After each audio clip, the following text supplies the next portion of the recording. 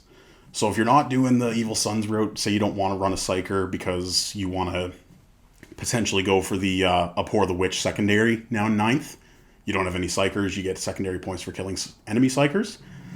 Boom Boys is a good one because it gives +1 to the strength and -1 to the AP of a whole slew of weapons. But the cannon and the kill cannon are included in those.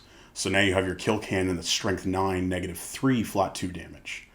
You have your cannon that is now strength 5, -1, 1 damage with its frag shot, and it's strength 9, -3 damage, or -3 d6 damage with its shell shot, which is, it's pretty tasty.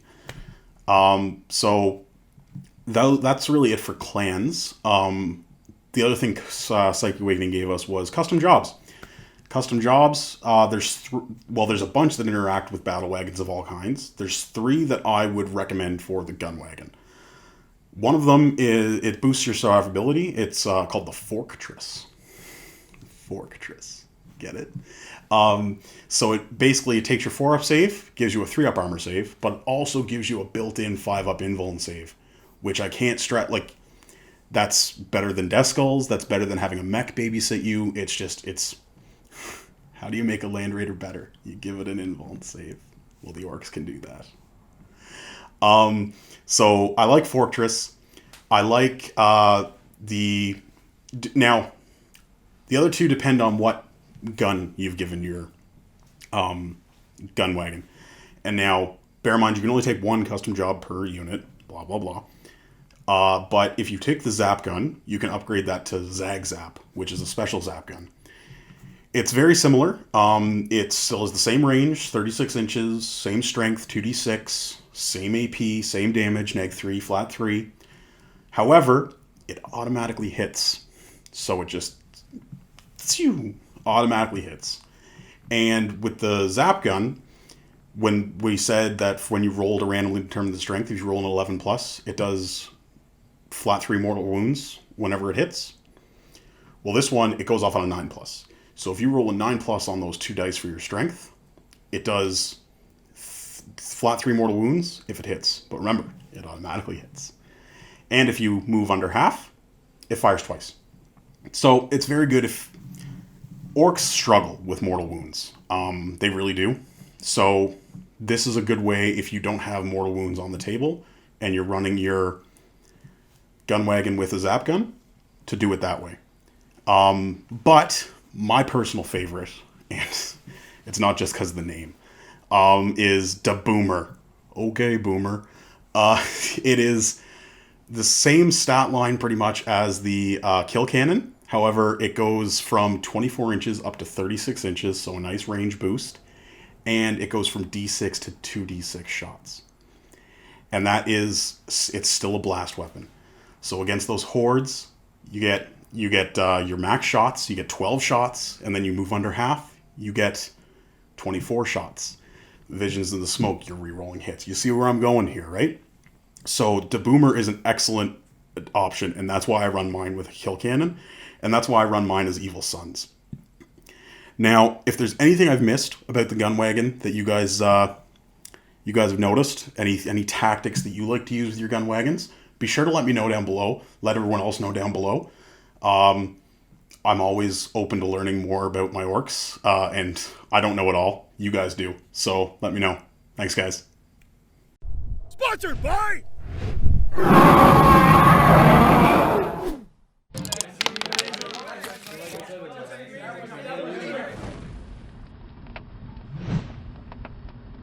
Or you get smash that subscribe button for more Orky content. How's my hair? Okay, Eddie. We're having a blast with the Gunwagon. Get it? Gunwagon? Blast?